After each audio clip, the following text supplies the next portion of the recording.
এগুলো সব নোনা বাগান তো? হুম, মানে এটা বন্যা হয়ে গেছিল, আচ্ছা আচ্ছা বন্যার জায়গা এগুলো।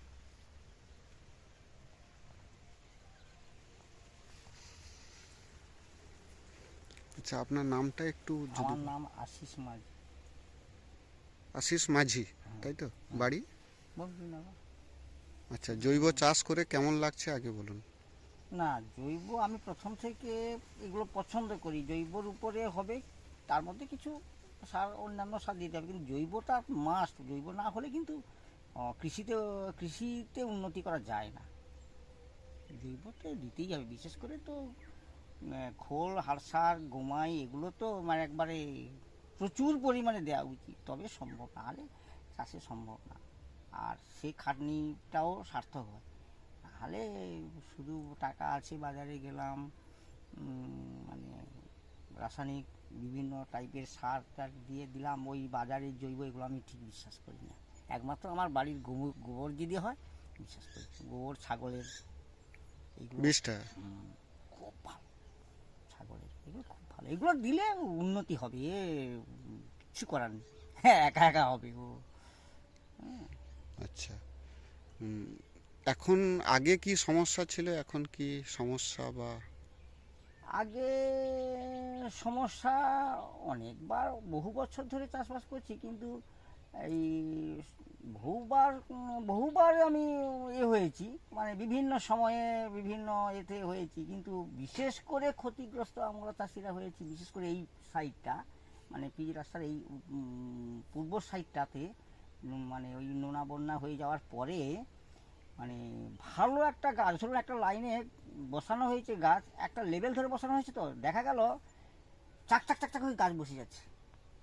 কিছু গাছ উন্নতি হয়েছে, কিছু গাছ বসে যাচ্ছে। সে যে কি কারণে হচ্ছে আমরাও ঠিক আমাদের ধারণার বাইরে। তবে আমার বাড়ি অন্যান্য লোকের অপেক্ষায় কিন্তু একটু ভালো ছিল। যদি ধরুন 2000 বাড়িতে, তাদের যদি 1500 গাছ পর্যন্ত হয়তো ড্যামেজ হয়ে গেছে। হুম। হ্যাঁ, কিন্তু আমি আমার ওই 1600-1700 বাড়িতে আমি 200 মতো আমার গাছ কিন্তু মরেছিল?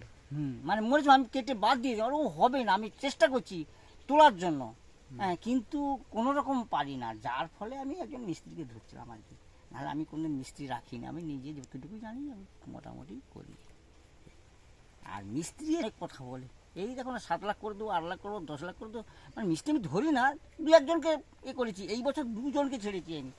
এমন আজে বাজে সার লিখলো, আমরা তো কম বেশি একটু জানি। হ্যাঁ, 4টে দফার সার লিখে, 4টেই তার হিউমিক, বিভিন্ন টাইপের হিউমিক, শুধু হিউমিক। আরে বাবা, কী ব্যাপার, বাদ দিয়ে দিলাম। আপনাদের ওই কচুপুরের দিকে সে নির্মল, এটাতে আমি সত্যিকারে আমি বললাম দাস, ও হবে না, ও না, যা জানি নিজেই করি। হ্যাঁ, এই আর কি। এইভাবে মোটামুটি করছি এখন, আগের বাগানের থেকে এখন অনেকটাই ভালো। এখন কারোর পরামর্শ নিচ্ছেন? নিচ্ছি, কিন্তু আমি যেটা না নিলে নয় সেটা নিচ্ছি। আচ্ছা। হ্যাঁ, যেটা না নিলে নয় সেটা নিচ্ছি। তো তার উপর আমি এখন যেটা দেখছি, এখন যেটা করছি, যে ভালো, একজন দেখছে মোটামুটি ভালো, সেটা আমার ততটা আমার কাজে লাগছে না, আমি তার কথার মান্যতা দিয়েই মোটামুটি করছি। আচ্ছা আচ্ছা। এখন কিভাবে কিভাবে মানে আপনার আগে কেমন ছিল, এখন কেমন হয়েছে বলে মনে করেন আপনি? না, আমার আগের থেকে অনেক ভালো হয়েছে বলতে হয়, আচ্ছা। অনেক ভালো। উনি কি জৈব পরামর্শ দিচ্ছেন? হ্যাঁ, জৈব না যদি বলে আমি ঠিক খুশি হব না। সে জৈবটাকে রেখে এবার আপনি যদি কিছু করা যেতে পারে, জৈব মাস্ট থাকবে, জৈব ছাড়া কিছু করা।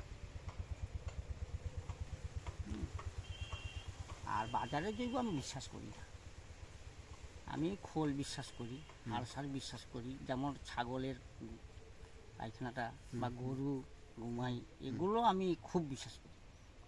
আচ্ছা, জীবাণু সারের উপরে কি বিশ্বাস করেন আপনারা? জীবাণু সারের উপরে বিশ্বাস, আমার তো সেই ধরনের আমার পাশে আগে ছিল না, এখন করে দেখছি খুবই ভালো। কারোর পরামর্শ? জীবাণু সার কার পরামর্শ নিয়ে করছেন? আমি দীপঙ্কর বাবুর পরামর্শ নিয়ে এখন করছি। মানে কিভাবে যোগাযোগ আপনার সঙ্গে? আমি যোগাযোগ বলতে আমি একটা দোকানে সকাল আমার তো পা ভেঙে গেছে, আমি একটা দোকানে ওই হাঁটাচলা সকালে করার জন্য ওই এক্সারসাইজের জন্য আমি একটা দোকানে চলে যাই। তো ওখানে দোকানে একটু টুকটাক আলোচনা হয়েছিল, তারপরে আমি আসছি, সেই দোকানে আলোচনা হয়েছিল যে অমুক লোক দীপঙ্করবাবু তার বাড়ি দেখতো টেকতো। তারপরে আমি আস্তে আস্তে ওর সঙ্গে দেখা হয়ে যায়। তা তাকে আমি বললাম যে গায়নবাবু তোমার বাড়ি কেমন আছে বলো। বললাম, সে বলছে বাড়ি মোটামুটি আছে। আমি অমুক লোক তোমার বাড়ি তাকে দেখাতে? বলছি হ্যাঁ দেখিয়েছিলাম। আর ওনার পরামর্শ যেভাবে পেয়েছি আমার মনে হয় সাগরদ্বীপে এরকম কোনো মিস্ত্রি নেই, যে ওনার প্রচণ্ড জ্ঞান, উনি অনেক এনজিওর সঙ্গে কাজ টাজ করে, ও যেটা বললো আর কি। তখন আমি বললাম যে তাহলে তুমি যদি ভালো হয়েছে তাহলে এখন কাকে দেখাচ্ছ? না এখন আমি অন্য একজন। তাহলে এত বেটার লাইন পাওয়ার পরেও তুমি তাকে ছাড়লে কেন? তখন সে বলছে যে আমি আরও কিছু বেটার খুঁজছিলাম, যে কারণে আমি তাকে ছেড়েছি, কিন্তু ছাড়াতে আমার কিন্তু ক্ষতি হয়েছে। আমি বলতে ভদ্রলোকের বাড়ি কোথায়? তখন বললো টললো যে ওই জায়গায় বাড়ি। এখানে আর কার বাড়ি দেখে?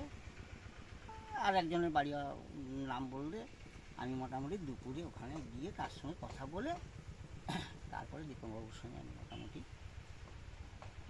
আলোচনায় আসি, বাড়িতে ডাকি আসে, এইভাবে চলছে আর কি। সবাই বলছে খরচ বেশি, জৈব সারে খরচ বেশি বা জৈব চাষে খরচ বেশি। আপনি কি মনে করছেন যে পাতা খুলেছে বা আপনার? না, ওটা যেটা বলছে শুনুন, এটা যেটা ওই মানে বলছে যে খরচ বেশি, কিন্তু একটা কারোর যদি পরামর্শ নিতে হয় তাকে কিছুটা সময় 6 মাস ওকে দিয়ে দেখি ওটা কেমন। তাছাড়া দেখুন না, জৈব সারে খরচ